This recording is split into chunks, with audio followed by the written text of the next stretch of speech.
Olá, bom dia, queridos amigos.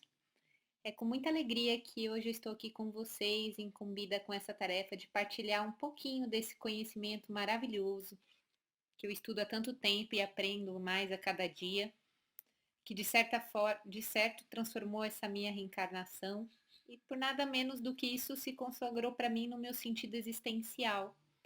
Então, para quem não me conhece, meu nome é Juliana. Eu sou, assim como vocês, um espírito reencarnado na Terra, nessa jornada com este nome, e eu sou espírita por convicção filosófica, científica e religiosa. E além disso, nessa jornada, eu pude desenvolver a profissão da medicina. De certo que antes de ser médica, me reconhecer como um ser espiritual em uma jornada terrena sempre me facilitou o entendimento dos limites da vida, da justiça universal, organizando cada evento orgânico de adoecimento e transmutação, seja para a cura ou para a morte. Mas para mim, esse casamento de saberes possui o seu clímax, o seu encanto no próprio processo em si do desenlace da vida, onde o tabu social e o conhecimento científico pouco difundido insistem em interpretar erroneamente como um evento caótico, fora de controle e sem fundamento. O que, felizmente, através da própria doutrina, nós podemos compreender com clareza não se tratar de nada disso. Mas eu gostaria de começar, primeiramente, promovendo aqui uma provocação para nós todos aqui reunidos nesse momento. Espíritas, nós precisamos falar sobre a morte? Acredito que todos nós concordamos, pelo simples fato de sermos espíritas, que sim. Afinal, a morte é um evento entre as leis naturais criadas por Deus. A morte é apenas uma passagem entre os dois lados da vida. E a morte é um evento natural que nós já vivemos e iremos viver inúmeras vezes, quantas necessárias para o nosso aperfeiçoamento intelectual e moral em jornadas reencarnatórias. Então, todos nós concordamos que sim, a morte é assunto básico da doutrina dos espíritos, amplamente abordada pelo nosso decodificador Allan Kardec e em obras posteriores complementares de valor reconhecido por todos nós. Então, nós precisamos falar sobre a morte. Mas a provocação que eu faço para vocês é: com o conhecimento que desenvolvemos sobre o processo de morte e morrer, como é que nós vemos a morte na nossa vida nos dias de hoje? Para a gente se envolver um pouco melhor nesse questionamento, vamos imaginar duas possibilidades para o nosso desencarne. Uma morte repentina, algo rápido, bem repentino, um evento súbito, como um infarte fulminante, ou um acidente de carro, ou uma bala perdida, ou uma morte processo, uma condição de adoecimento crônico, onde nós iremos perdendo a nossa funcionalidade de forma progressiva e realizando o nosso desligamento dos órgãos e sistemas do corpo célula a célula, assim como foi o nosso enlace na reencarnação, se recordam? Pois bem, quem aqui escolhe a morte repentina? E quem escolhe a morte processo? E se hoje nós, ao sairmos aqui desse momento, desse nosso encontro, dessa palestra, ao sairmos da nossa casa ou do centro espírita, de repente ela estiver lá? E aí, nos esperando, porque é chegada a hora de partir? Como seria? Todos nós estamos prontos para deixar a vida terrena? O que nos afligiria em voltar para a verdadeira vida hoje, essa manhã? Percebam que a morte repentina ela traz uma série de problemáticas do ponto de vista prático, organizacional, para quem fica, para quem está partindo. Se hoje nós não voltarmos para nossa casa ao longo da manhã, vejam o impacto que isso causaria na vida prática das pessoas que convivem conosco, dos nossos familiares e vínculos afetivos. Vejam o impacto para nós dentro de todos os nossos planejamentos e rotinas que temos desenvolvido na Terra para o nosso crescimento. Conseguem pensar um pouquinho só? Assim também é compreendido pela doutrina dos espíritos, que nos deixa bem claro a complexidade envolvida em um desenlace da carne abrupto, quando comparado com um processo organizado, gradual e fisiológico. Nós vamos encontrar didaticamente esse tema amplamente discutido no Livro dos Espíritos e na Revista Espírita por Allan Kardec.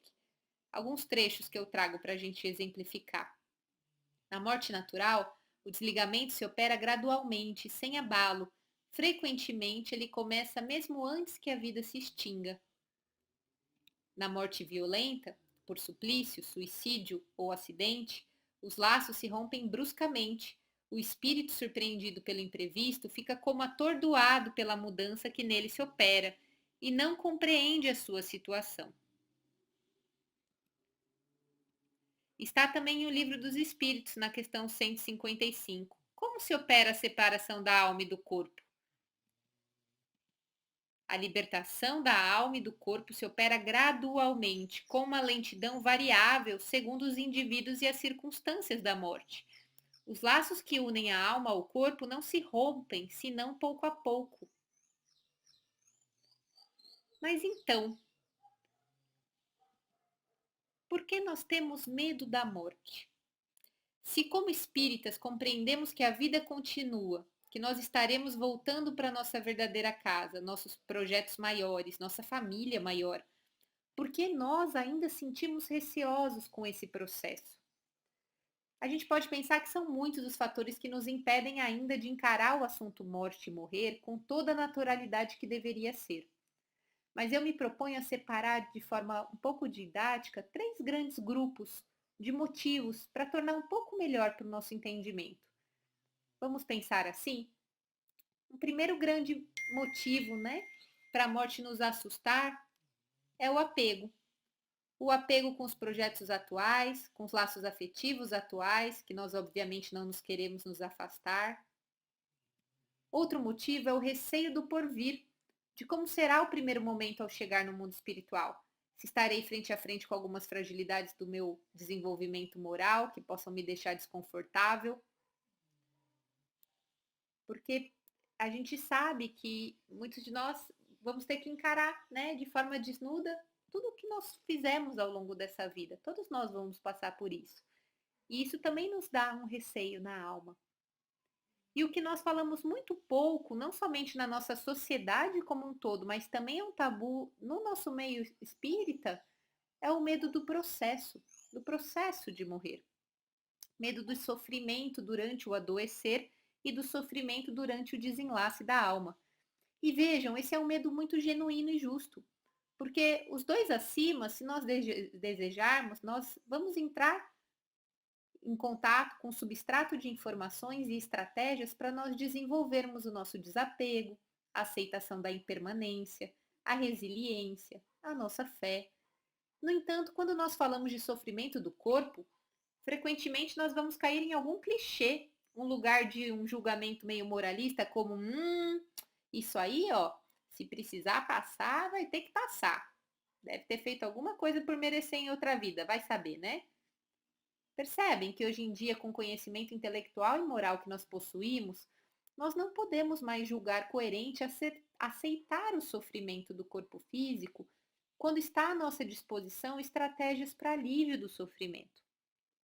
Nós sabemos que é parte do nosso papel enquanto humanos desenvolver a compaixão por todo aquele que sofre e que busca alívio do sofrimento, assim como para conosco mesmo. E esse tipo de postura de tolerar a dor não tem nada de coerente nem com a própria doutrina, que é baseada em ciência e é praticada através de uma fé racional. Então, esse convite a sermos como mártires não combina nem sequer com a filosofia amorosa e piedosa do nosso Mestre Jesus, que nos convida a um jugo leve. Percebem? Vejam que um dos empecilhos óbvios para nossa fé e entendimento sobre a morte ainda vacilar, quando nós vivemos uma situação real na nossa família ou conosco mesmo, percorre esse aspecto de que nós não colocamos luz com o devido valor sobre esse processo fisiológico do corpo e do perispírito, que é o desenlace da alma, tal como nós colocamos muita luz para compreender, por outro lado, o processo reencarnatório, com toda a sua complexidade, desde a fecundação do óvulo e o enlace célula a célula do perispírito do reencarnante com o embrião em desenvolvimento. Nós lemos em Missionários da Luz, por exemplo, e ficamos maravilhados, não é mesmo? Com a sabedoria e a lógica envolvida em todo esse mecanismo. Porém, a morte, aí a gente, bate na madeira, né? A gente seleciona o contato profundo, que é muito benéfico e que todos nós deveríamos ter com esse assunto. Vejam como minha crítica a nós, e obviamente eu me incluo, espíritas, talvez possa reverberar no coração de vocês também. Isso não é proselitismo de uma médica que acha que os espíritas agora deveriam estudar a fisiologia do corpo humano durante a morte, tá bom, gente? Não é mesmo. Mas reflitam que nós nos debruçamos intensamente sobre o processo fisiológico da mediunidade, tanto no que cabe aos órgãos da matéria quanto aos órgãos perispirituais. Nós, leigos, nos debruçamos sobre o entendimento da glândula pineal, da hipófise, do funcionamento quântico da interação entre vibração molecular e produção de atividade elétrica cerebral, com transmissão de informação psíquica, porque é disso que fala André Luiz, Emmanuel, Martins Peralva, Hermínio Miranda. E, obviamente, essa é a beleza da nossa doutrina, ser também uma ciência posta em prática e fundamentada no estudo da matéria sutil e interação com a matéria densa. Agora, cá para nós, não será o processo de morte e morrer um evento de profunda interação entre matéria sutil e matéria densa? Nós estamos falando de um verdadeiro processo de parto ao revés, aonde eu, enquanto cuidadora do corpo material, deverei auxiliar nessa entrega daquela individualidade de forma plena para o seu estado espiritual e um corpo perispirídico. Percebem? E continuando algumas quebras de tabu, então, ainda baseadas nas nossas obras básicas. Uma dúvida super comum: a morte dói? Não, a morte não dói. A separação da alma e do corpo não é dolorosa. O corpo sofre muito mais durante a vida que no momento da morte. A alma se liberta com o rompimento dos laços que a mantinham presa ao corpo. Está lá em O Livro dos Espíritos. Este é um assunto que preocupava e sempre preocupou o nosso codificador de elucidar para nós encarnados, porque é de suma importância para o nosso crescimento aqui na Terra. A alma se liberta com o rompimento dos laços que a mantinham presa ao corpo. Kardec nos diz: nenhum homem que tenha vivido conhece mais sobre a vida depois da morte que eu ou você. Toda religião simplesmente desenvolveu-se com base no medo, ganância, imaginação e poesia. Herculano Pires nos diz: é curioso notar que em nosso tempo nós só cuidamos da educação para a vida. Esquecemos-nos de que vivemos para morrer. A morte é o nosso fim inevitável. No entanto, chegamos geralmente a ela sem o menor preparo. Ambos filósofos, né? Ponto de vista de ensinar a educação para a ciência do espírito, Herculano se preocupava muito em manter viva essa iniciativa que também era de Kardec, de nos educarmos para a morte, porque a morte faz parte da vida e precisa ser entendida e cuidada como um momento muito importante da nossa encarnação. A educação para a morte não é nenhuma forma de preparação religiosa para a conquista do céu. É um processo educacional que tende a ajustar os educandos à realidade da vida, que não consiste apenas no viver, mas também no existir e no transcender. Muito do desespero de quem fica e da insegurança de quem vai é essa lacuna lamentável que se criou no conhecimento humano sobre um ato natural que faz parte da lei divina. A morte não é uma opção, nem uma possibilidade. É uma certeza, o nosso fim inevitável. E aí vocês podem me perguntar, aqui da educação.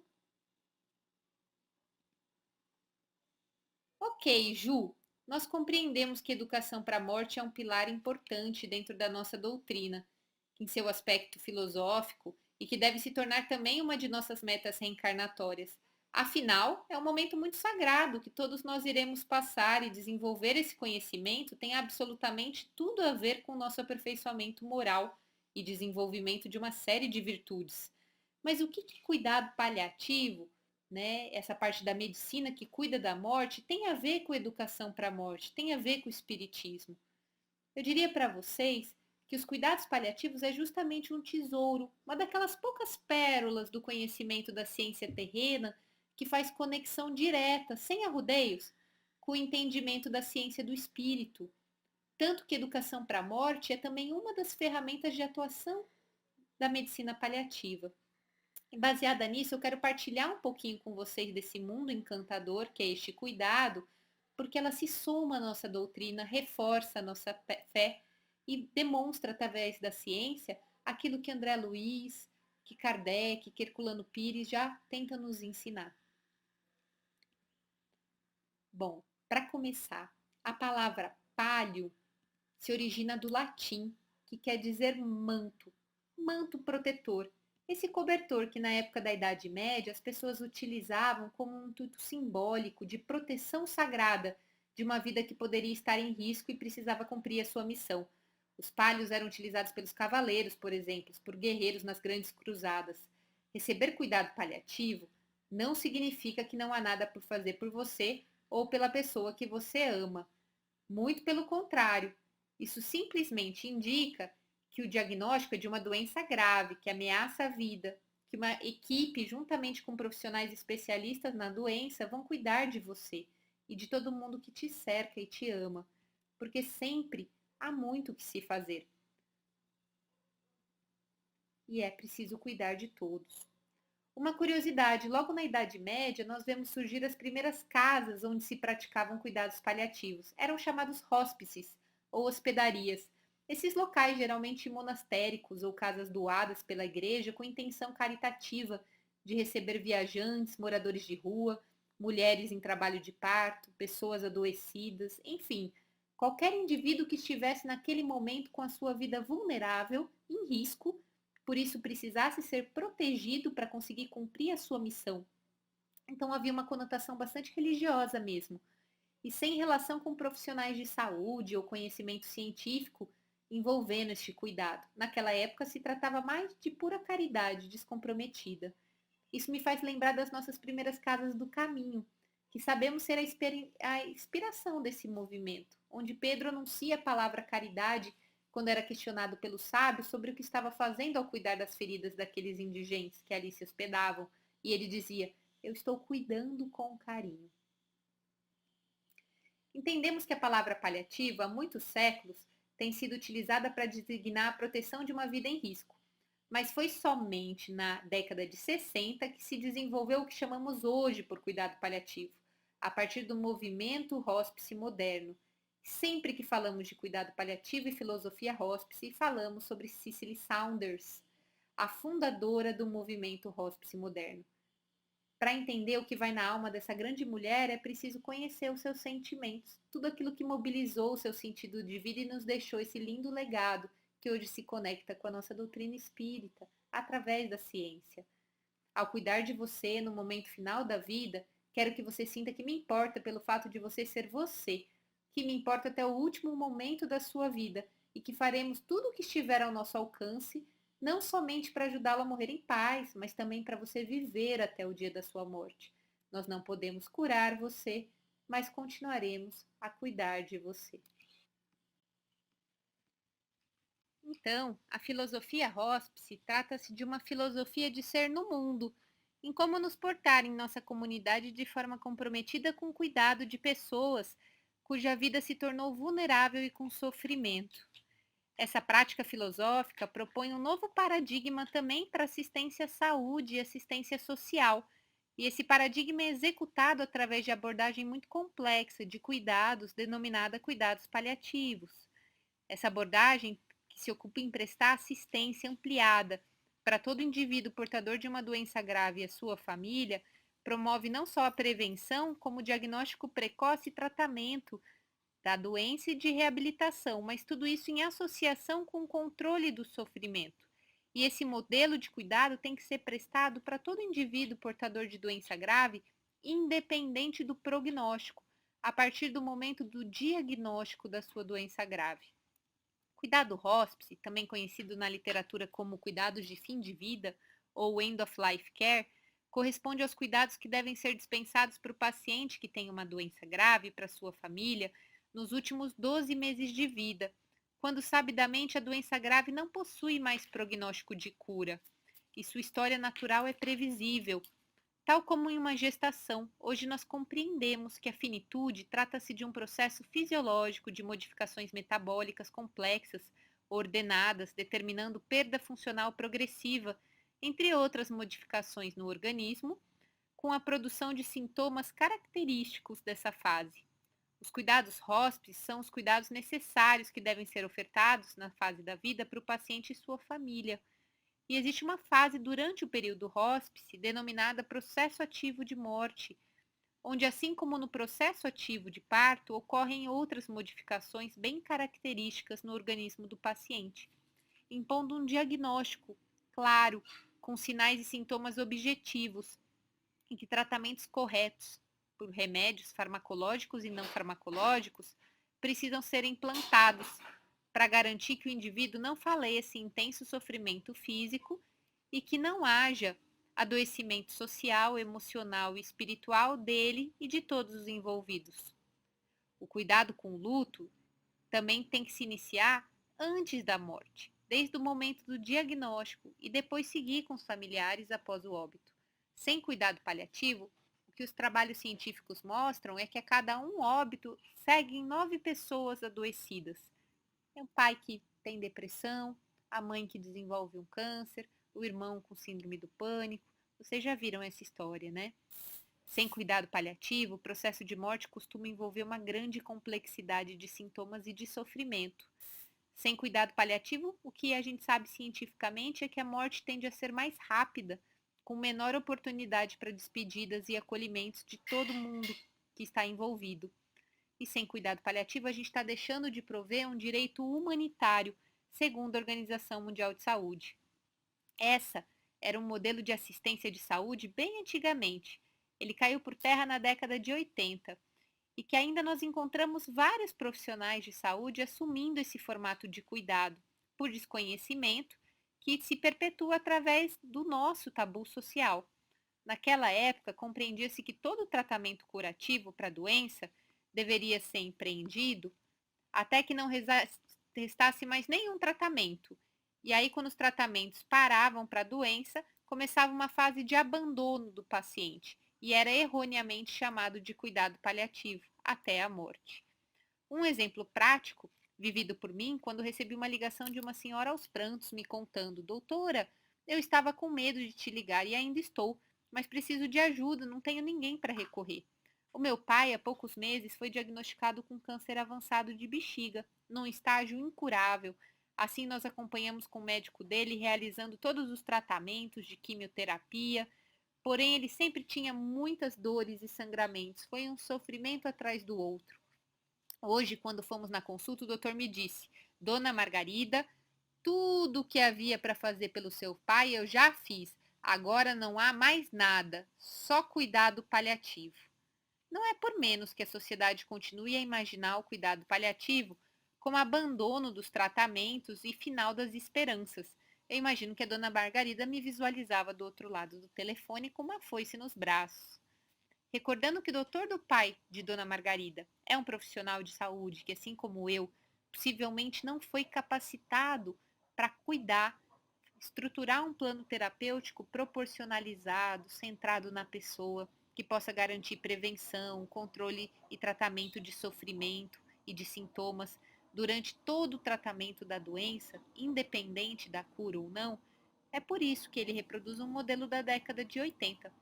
Então, cabe a nós também a responsabilidade social de ajudarmos a mudar essa cultura e, com a educação para a morte, assimilarmos o modelo atual da Organização Mundial de Saúde.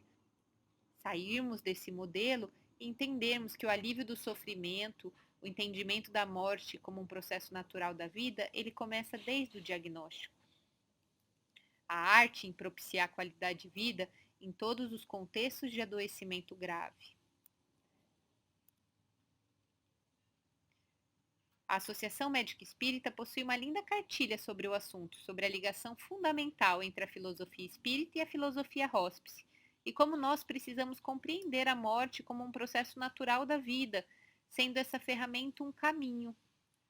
E agora, voltando para a minha primeira provocação para vocês, por que ainda nós temos medo da morte? Se ela é um processo, Se nós já compreendemos que a morte e processo é a melhor para nós espíritos em despedida e também para os que ficam, é o melhor para o nosso perispírito, com todo o consumo do nosso fluido vital necessário para que todo o desenlace organizado das nossas células materiais com as perispirituais ocorra. Mas então, como é que a gente pode ter paz nesse verdadeiro paradoxo, se realmente o que nos amedronta na morte, que é o próprio processo, é o que nós deveríamos desejar que aconteça quando for chegada a nossa hora? Talvez essa seja a resposta. Nós tememos tanto a morte por tanto tempo que colocamos ela num quartinho tão escuro que permitimos verdadeiras atrocidades serem realizadas durante esse processo, com o nosso corpo e todo o nosso ser social, emocional e espiritual. Por pura ignorância, não nos conectamos mais a compreender essa gravidez da finitude, a sua irreversibilidade, sim, e a natureza própria de prosseguir com o desenlace da alma. E aí nós atribuímos a um organismo tentando fazer o seu trajeto natural da vida, nós impomos a esse corpo uma série de tratamentos, de tecnologias, dispositivos, medicações, uma parafernália de intervenções, como se estivéssemos tratando uma doença e não um processo fisiológico, o que é de profunda ignorância e erro diagnóstico. Essa morte eu também temo, para mim e para todas as pessoas que eu amo. Ela é solitária, ela é fria, com as pessoas amarradas, com tubos, com canos, com procedimentos intensamente dolorosos, com muito descaso com o corpo. Já passou da hora de nós tirarmos a morte do quartinho escuro, porque ela não é esse monstro. Mas o que nós fizemos dela sim é um monstrão. E quando olhamos para ela genuinamente e com a sabedoria, nós podemos cuidá-la de forma amorosa, com uma técnica hoje formidável, desde a comunicação delicada com cada pessoa, cada afeto envolvido, até o controle refinado de qualquer sintoma ou desconforto, sendo possível um até breve com a dignidade de quem cumpriu seu ciclo terreno, sabendo do seu sentido existencial e o seu dever de voltar para casa na hora certa. Nós somos conhecedores dessa maravilhosa verdade. Existe parte da nossa família espiritual e uma equipe maravilhosa trabalhando de forma extremamente técnica, sábia, amorosa do outro lado da vida. Enquanto nós aqui desse lado precisamos também trabalhar de forma muito sábia e técnica, e a família também deve seguir amorosa e resiliente, confiante desse projeto perfeito que é o nosso desenlace da matéria. Porque o coordenador desse evento minuciosamente programou para cada um de nós aqui encarnados neste planeta. É esse generoso irmão mais velho, que tudo que há na Terra ele arquitetou com capricho e uma perfeição fantástica. E assim também é o nosso corpo, que é apto a viver nesse planeta e o desenlace dele da nossa alma. E para finalizar, eu queria partilhar com vocês um vídeo que nos fala sobre o desencarne de Dimas, em Obreiros da Vida Eterna, obra de André Luiz. Vejam só. Através da mentalização, Jerônimo forneceu a oportunidade da oração final ao nosso amigo. Meu Senhor Jesus Cristo, creio que atingi o fim de meu corpo. Corpo que me deste por algum tempo, como dádiva preciosa e bendita. Não te posso implorar a bênção da morte pacífica, porque nada fiz de bom ou de útil por merecê-la. Maria Santíssima, se é possível, amada Santa, socorre-me com o teu compassivo e desvelado amor. Sou agora também o menino frágil, com fome do afeto maternal, nesta hora suprema. Oh, se eu pudesse contar também com o socorro da abençoada mãezinha que a morte arrebatara há tantos anos. Meu filho. Dimas, experimentando indefinível bem-estar no regaço materno, parecia esquecer agora todas as mágoas, sentindo-se amparado, quase feliz.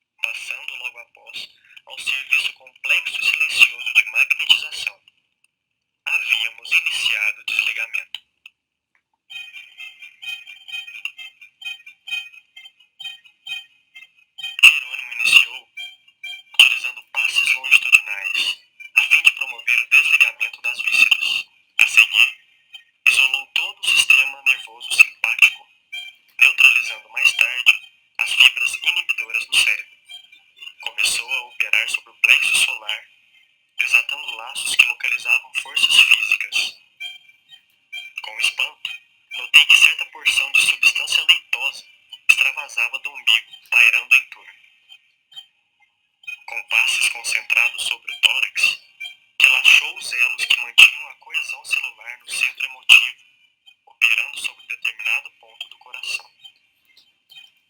Nova cota de substância desprendia-se do corpo, do epigastro à garganta, mas reparei que todos os músculos trabalhavam fortemente contra a partida da alma, opondo-se à libertação das forças motrizes, em esforço desesperado, ocasionando angustiosa aflição ao paciente. Alcançáramos o coma em boas condições. Era a última etapa.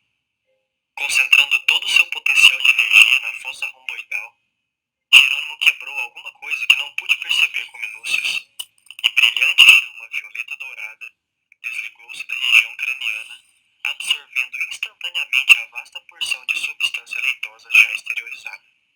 Quis fitar a brilhante luz, mas confesso que era difícil fixá-la com rigor. A chama mencionada transformou-se em maravilhosa cabeça, em tudo idêntica à do nosso amigo em desencarnação, constituindo-se após ela todo o corpo perispiritual de Dimas, membro a membro, traço a traço. Dimas desencarnado estava ligado ao corpo através apenas de leve cordão prateado, semelhante a um elástico entre o cérebro de matéria densa, abandonado, e o cérebro de matéria rarefeita do organismo liberto. E agora, padre, o desencarne está completo? Aos olhos da carne, sim, mas para nós o trabalho continua. Quando o fluido deverá permanecer por mais um dia, considerando as necessidades do morto que ainda não está preparado para o desencarne mais rápido. Pedimos à irmã que tenha bondade de velar por ele até o momento propício.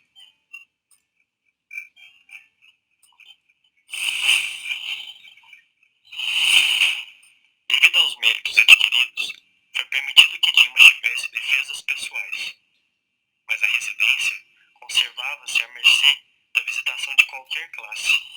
As câmaras mortuárias não devem ser pontos de referência à vida social, mas recintos consagrados à oração e ao silêncio. O sentimentalismo exacerbado da família inconformada é sempre prejudicial ao processo de desligamento. No dia seguinte, retornamos ao recinto doméstico onde cortaríamos o fio derradeiro que o ligava aos despojos. Estávamos a postos 2 horas antes de organizar-se o cortejo fúnebre. Reparei que o médium liberto tinha agora o corpo perispiritual mais aperfeiçoado, mais concreto. Jerônimo examinou-o, auscultou-o como clínico experimentado. Em seguida, cortou o liame final. Dimas livre, Dimas espírito, despertava.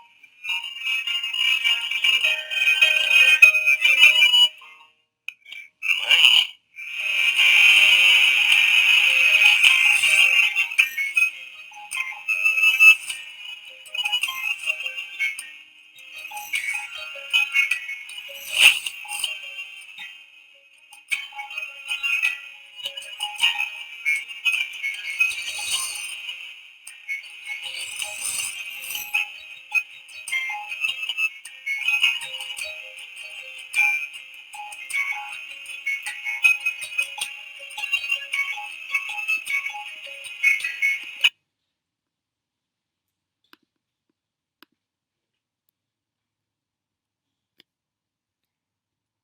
Dessa forma, eu finalizo com vocês agradecendo esse encontro, esse tempo de vocês e a oportunidade de partilhar com muito carinho nisso que nós acreditamos, né? Na educação para a morte, no entendimento científico e filosófico do espírito e da matéria, se unindo num propósito que é também o nosso desenlace, para o nosso segmento na vida espiritual, como um propósito maravilhoso dentro da nossa caminhada, da nossa evolução.